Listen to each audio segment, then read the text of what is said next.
لفظ لفظ حکمتیں ابر علم کہیں سے برستی بارشیں شرع کے امور سے دین کے شعور سے.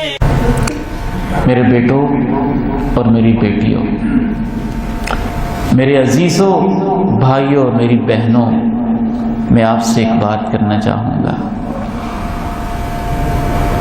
اللہ جانتا ہے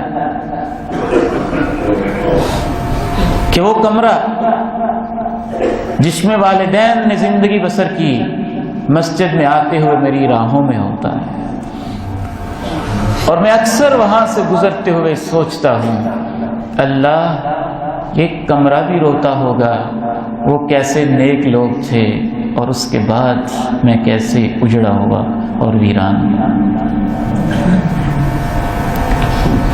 جن گھروں میں تمہارے بوڑھے باپ تہجدیں پڑھتے تھے، جب ان گھروں کے اندر بیٹھ کے تم فیس بک کی گندی ویڈیوز دیکھتے ہوگے تو کمرہ روتا تو ضرور ہوگا. یہ کیسے ناخلف لوگ آ گئے. فخلف من بعدهم خلف اضاعوا الصلاة واتبعوا الشهوات فسوف يلقون غيا.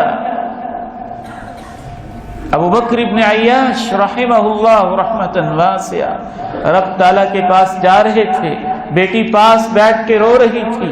کہا بیٹی رو مت، ایاک ان تعصی اللہ فی ھذا البیت، بس ایک خیال رکھنا میرے اس گھر کے اندر اللہ کی نافرمانی نہ کرنا. تیرا باپ جب تک زندہ رہا ہے تیرے باپ نے اس چار دیواری میں اللہ کی نافرمانی نہیں کی ہے.